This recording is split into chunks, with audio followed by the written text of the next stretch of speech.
medio amor. Why don't you just make 10 louder and make 10 be the top number and make that a little louder?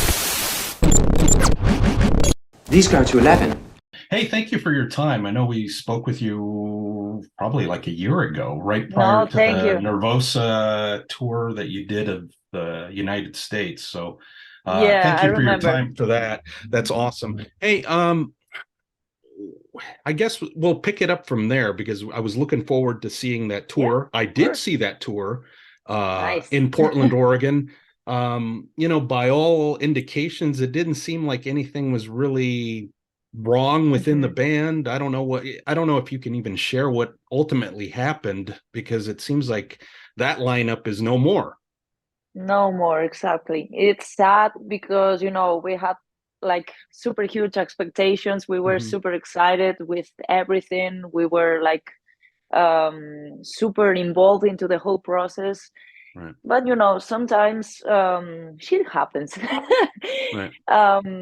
It's very difficult nowadays to keep a lineup for some time because people is super different the one from the other, and sometimes since the beginning you don't know very well the other people, and you understand the things in a way that is never like that in the future. So it's very difficult to just to keep on working when you don't agree with some stuff.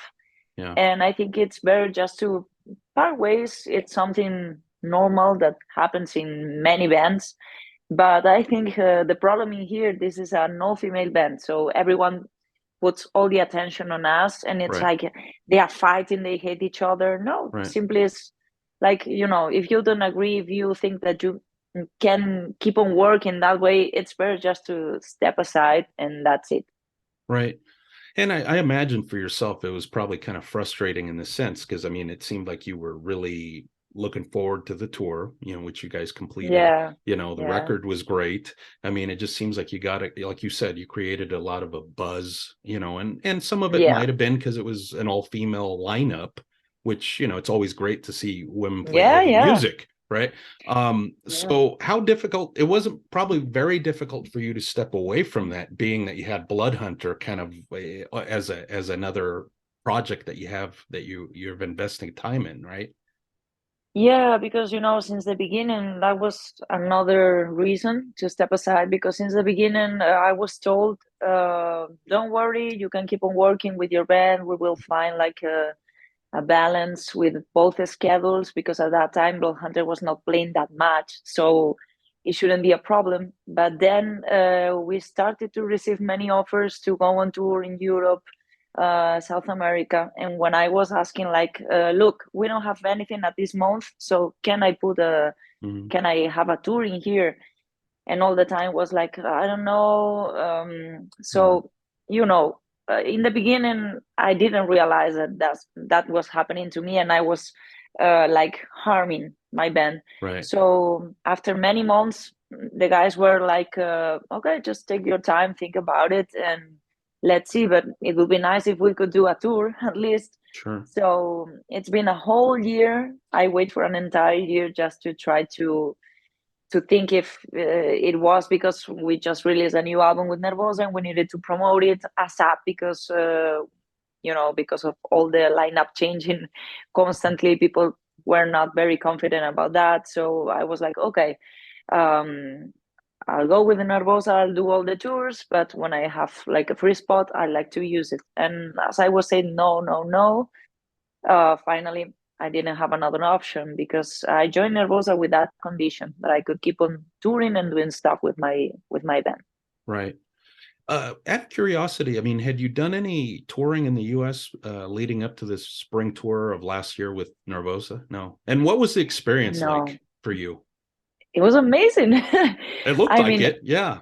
Everyone wants to go to the US, especially if you play like extreme metal, because death metal was born there. So everyone was super excited to meet the people, to know all their opinions, to know the places. It was like waking up every day in a different state, and that was super excited. Like everything was so different from one place to the other that the people, even the audience, was super different. And that was amazing because I think we learned a lot from that experience. Fortunately, we didn't have like any problem, like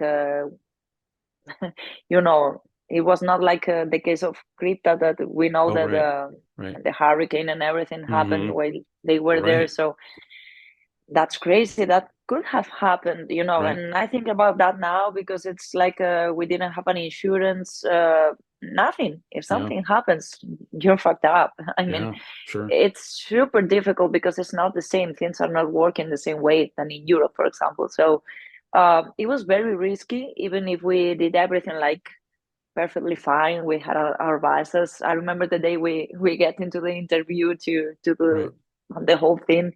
Everything was like a new world for us, and it was super excited. Yeah. And of course, I like to go back there in the future with Bloodhunter. It would be amazing. Yeah.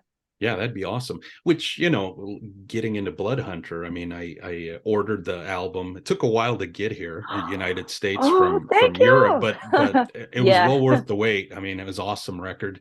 So Sure. tell me about you know, now close to a year removed, right, from the release of that record. Mm-hmm. So what's your thoughts on Knowledge Was the Price now, having, you know, had lived with it for about a year or so?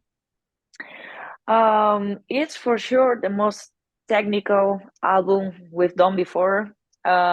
Mainly because we have two new band members that are professional musicians. They earn a living from that. So they have studied a lot of many different music genres, and that's amazing because you can use everything and try to bring it to the death metal uh, sense, and it allows you to create stuff like I remember one day asking to Guille, who was a new guitar player, Mm. like, hey dude, let's try to do something like flamenco inspired, you know, like getting that vibe. And he did it in Oh, Screaming wow. Your Disease, for example. The Yeah. main riff, it's from the buleria pattern. Okay. So that's amazing. If you have like professional musicians, you can do everything is possible. Mhm. And I think this album has a lot of things to you know, to investigate, to get deep in, because with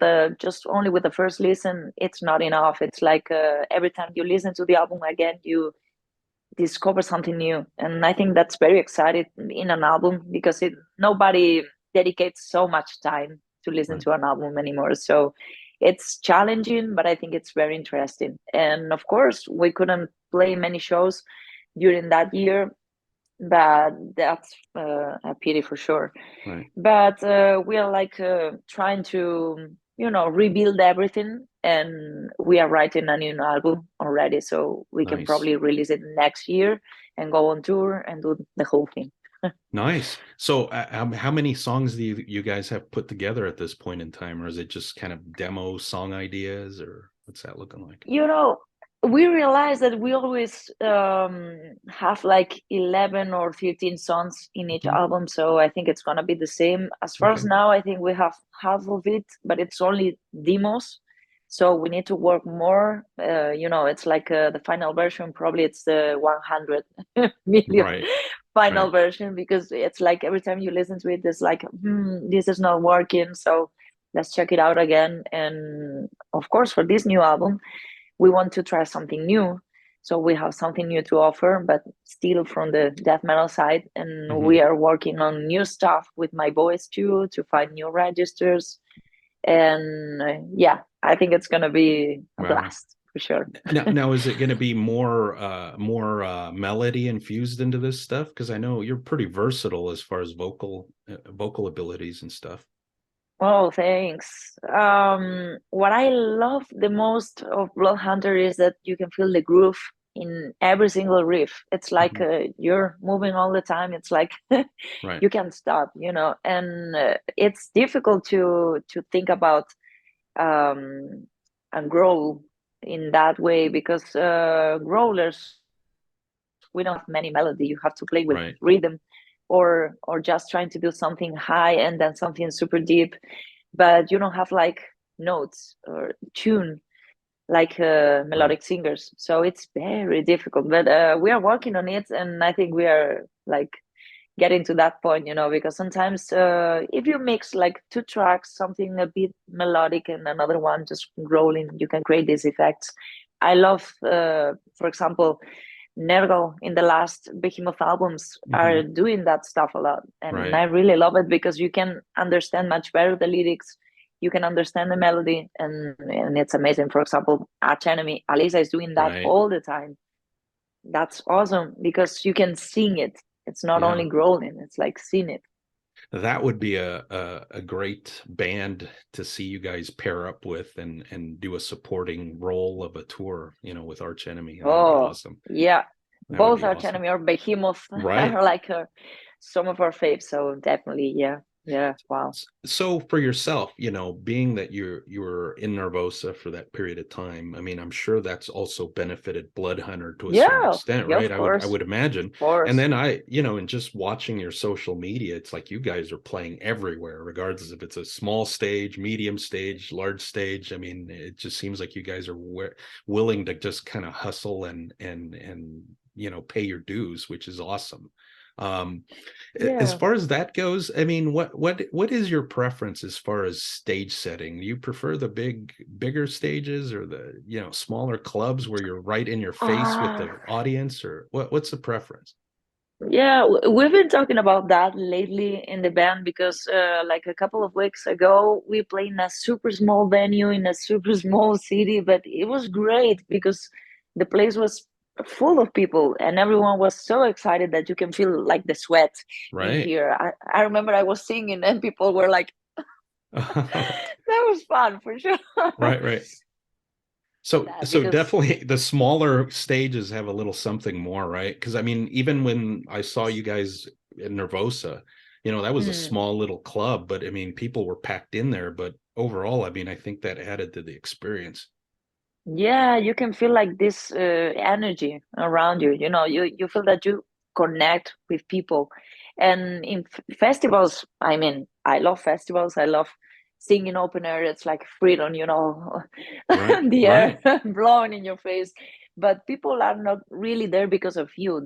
Sometimes they just want to know more about the band, or they've heard about you and they just want to discover what are you doing, and that's great. But I think small venues have this magic. What goes through your mind when, let's say, you're performing, supporting an act, that's never in an audience that's never experienced a Bloodhunter show, and then you open your mouth and that growl comes out? Do you ever see some looks on faces that they're like, what the hell am I listening to here? And and how do you deal with that? Not anymore because luckily nowadays people come to our shows because they love the last album, or because they just discover us through Instagram, whatever, Spotify, and they just love the album and they decided to come to the show. So that's a good step, because in the beginning people just try to, okay, there's a show there, let's go.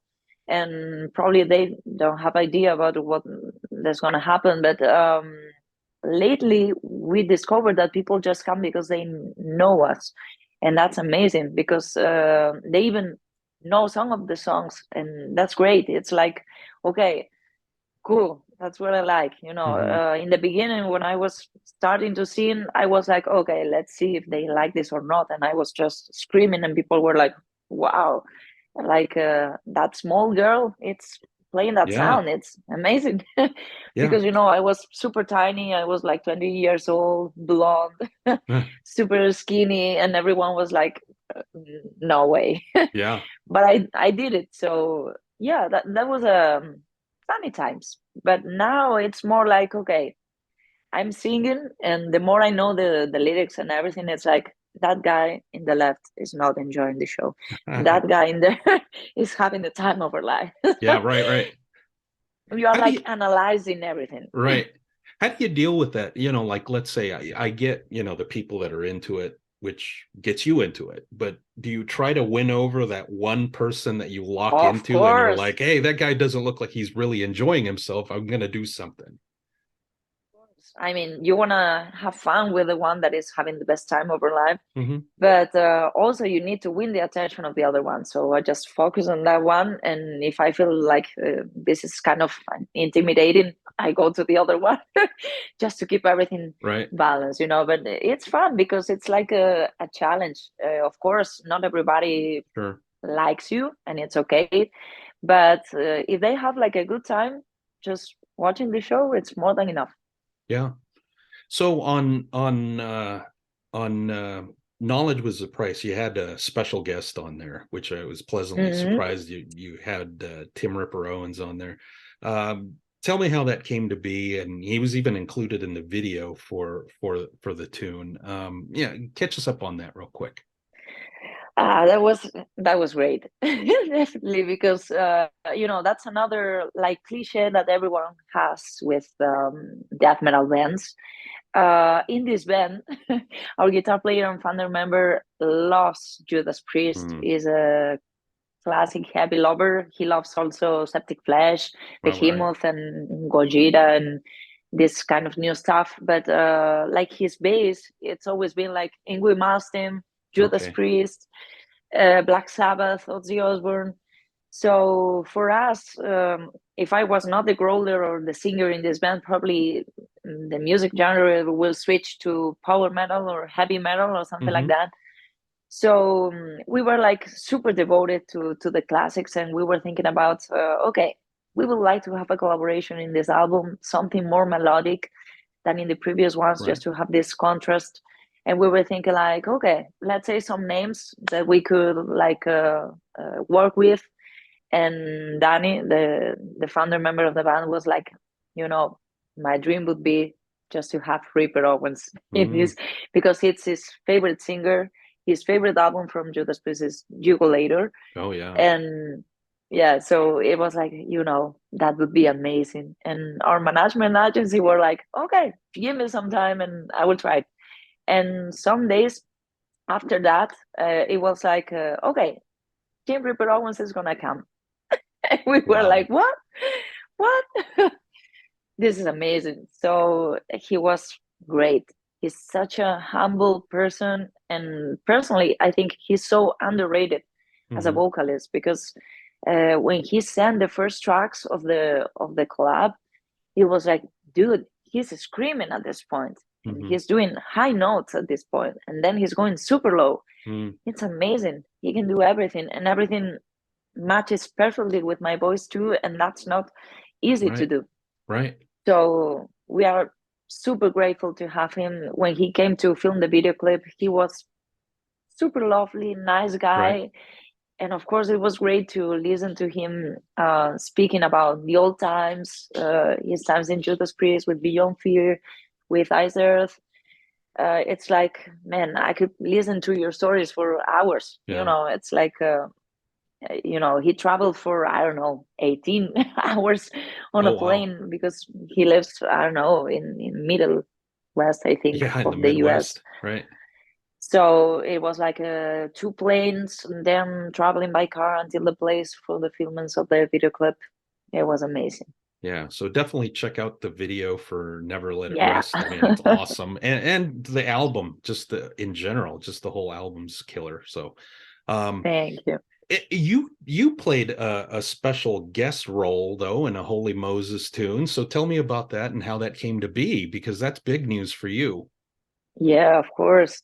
I mean, Holy Moses, it's been one of my favorite bands, one of the first bands that I've listened with Rose, and especially, I think it was the first one that I could see, like the first video ever. I remember it was in a festival. They were playing whatever, and it was like probably my first time on YouTube, and I found that, and it was like, what is this woman doing? You know, I wanna learn how to do that. And it was great because it opened my mind. It was like, okay, I tried to play guitar, I'm not very good. I tried to sing like with clean vocals, I was not very good. I think I could do this. I have to try, and I will learn. So I remember the first time I saw Solimoses live. They were playing in a festival in Portugal with Bloodhunter, and thanks to Danny, the guitar member and the promoter of the event, I could spend like some minutes and hang out with them in the backstage, and I was like, "Hi Sabina, you're my idol. I love you. I think I can sing like you. So maybe we could do something together." And she was like, "Of course." "Which song do you know?" And I was like, like when you're brain dead at that moment, and I was like, "Too drunk to fuck." And she was like, "Okay, let's do it. I will scream your name on the microphone and you just jump on the stage." And I was like, "Okay." And I was studying the lyrics again, just obsessed not to forget everything. And I just get into there, and she was amazing. She just lent me the microphone. We were singing together. I had the best time of my life, for sure. And we kept in touch since then.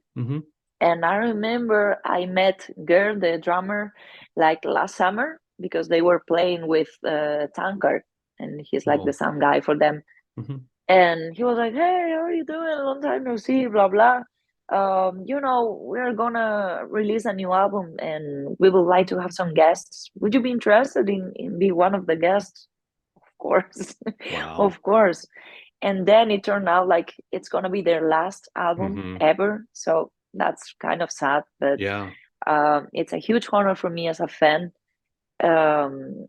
to be in there, singing a Holy Moses song. That's a gift for all the fans. And wow, I have goosebumps. It's like, it's so beautiful. I'm super thankful for that. That's awesome. And what a list of guests on that second disc of tunes. So definitely have people check that out, because it's worth it. A great record, but also great bonus content there.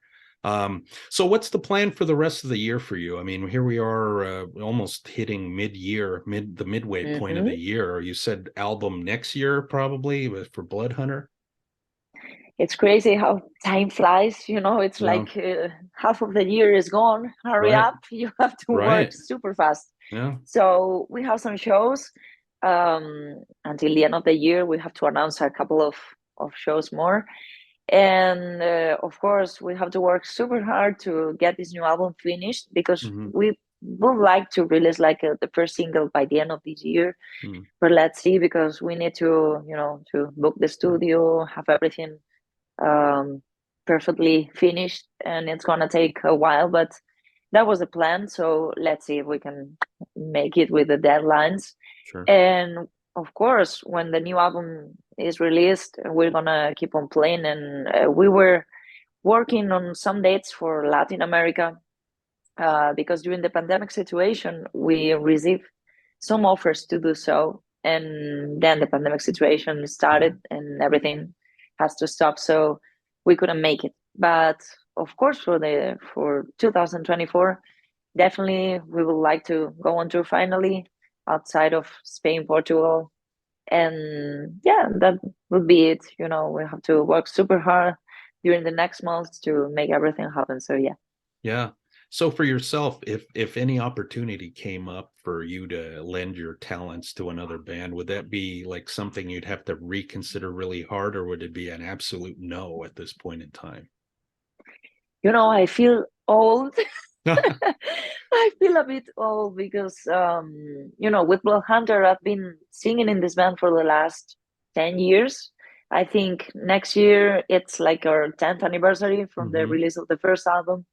And we've been working so hard. We've been fighting so hard to put this band in a new level, that I don't want that the same thing happens again, because I am on tour with another one. So of course, I love to play in other bands and projects and do collabs, because I need to learn. I need to learn from other musicians. I need to learn from other music genres, because if you just get stuck in death metal, it's like it's a small box, and everything new, nothing new will happen. It's going to be the same record forever. And I need to learn to understand other kind of music, just to create different stuff for my own band. So I like to do collabs. I think I will keep on doing more collabs. Actually, I've joined a new project called How We End, Oh, that's right. With Yeah. another musicians from Primal Fear, Syra, Jan Majura. And since the beginning, it was totally different to Nervosa because they have their own bands too. So they were on tour, they were having other things to do too. And we had our own schedule, like Tom is not available, Jen is not available, you know, and right. it's easier because it's like the pros work. Like, okay, we have this week in here, let's take advantage of it and film the next video or whatever. So yeah, actually, we're gonna release a new video clip like in June probably. Okay. And we started a crowdfunding because we don't have a record label. I think we're gonna just take it like on ourselves, you know, Okay. everything like self-produced. We want to try this way because they've been all involved with the biggest record labels, Right. and they just want to try, you know, like the music industry is evolving all the time, and it's good to try new things. So definitely check it out, How We Yeah. End. Okay. And of course, we'll post the links on the clip too. That way, oh great, people can check it out. Yeah. Last thanks. thing, I'll Yeah. throw out this question. It's kind of a two-parter in a way. Favorite song to perform live with Nervosa, and also favorite song to perform live with Bloodhunter, and why? Okay. You know, with Nervosa, I love the old songs, Yeah. but they were super tricky for me to sing because Fernanda sings with vocal fry technique, and that's totally different from growling. So I had a rough time in the beginning, but when you just train and train and keep on trying, finally you just make it happen. So probably from the olds into mosh pit is it's amazing, you know, because everyone gets crazy and they start doing mosh pit, and it's crazy.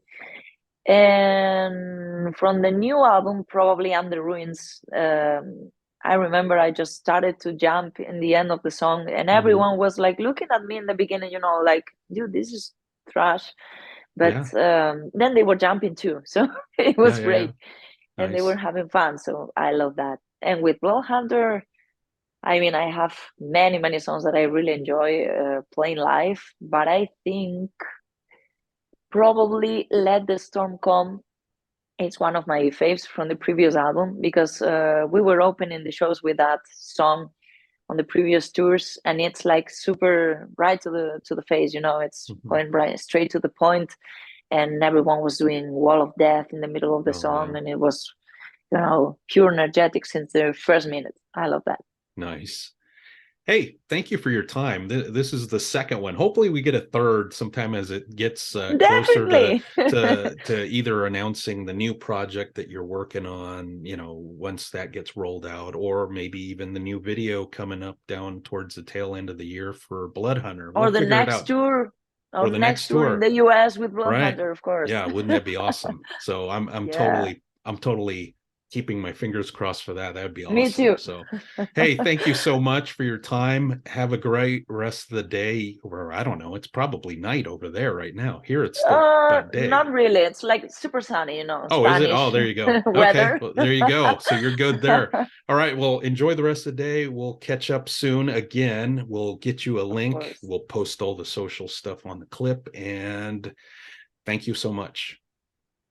Much for having me. It's been Right, take amazing care. and good to see you. Yep. Bye. Bye.